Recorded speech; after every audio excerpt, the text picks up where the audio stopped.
Le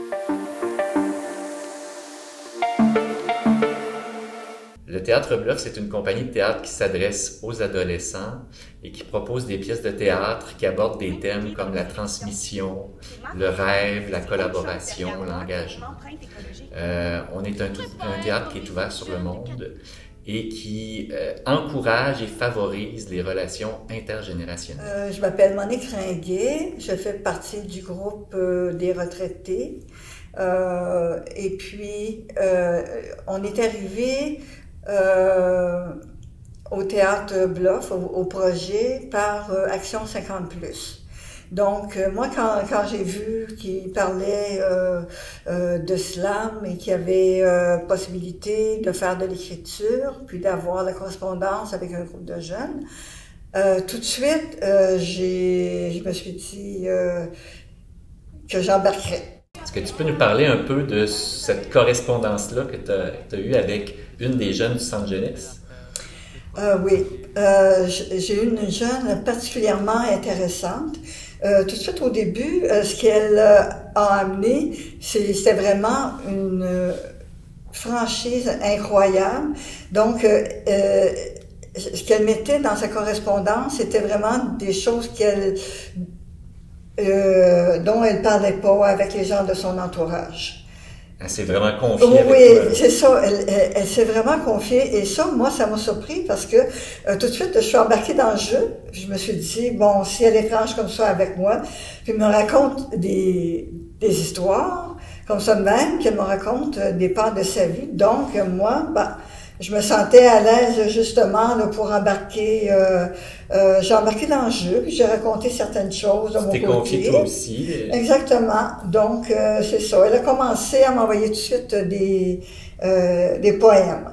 Là, j'ai vu qu'elle avait tellement de talent. Donc, là, je me suis pris au jeu. J'ai dit, moi aussi, j'écris. Donc, je vais lui envoyer certains écrits. Donc, notre correspondance a évolué de cette façon-là. Puis, on se sentait à l'aise l'une et l'autre. Et ce qui est super important de dire, c'est qu'il n'y avait aucun jugement. Le projet Les Maudits, qu'on a imaginé avec un groupe de jeunes et d'aînés, on l'a imaginé dans un contexte post-pandémie. On avait envie de travailler avec des groupes qui avaient été touchés particulièrement de près par la pandémie, du fait qu'ils avaient été isolés. Donc, on a eu envie de travailler avec un groupe d'aînés. On sait comment les aînés devaient être confinés parfois à leur centre, même, parfois même à leur chambre. Et on a eu envie de travailler avec le Centre Jeunesse, les jeunes du Centre Jeunesse, qui avaient vécu une situation similaire où ils devaient être souvent isolés en unité. Donc, ils ne pouvaient pas nécessairement être en contact avec beaucoup de monde. Ils vont permettre à des jeunes de savoir c'est quoi la vie. Comme il y en a qui ne croient pas à l'espoir, ils vont permettre à certains que, même si malgré la vie, il y a des problèmes et tout, que tu peux te reprendre et tout, ils vont tellement permettre à plein de gens à donner du courage, à s'encourager, à dire que je suis bon et je suis meilleur que ça, je vaux plus que ça. Et ça fait du bien à parler à quelqu'un que tu connais pas. Et ça fait du bien d'écrire et d'exprimer. Ça permet à beaucoup de jeunes de savoir qu'est-ce qu'ils doivent faire. Ça leur permet de savoir que je dois continuer ça, même si malgré que ma vie c'est ça, genre, il y a toujours un espoir quelque part.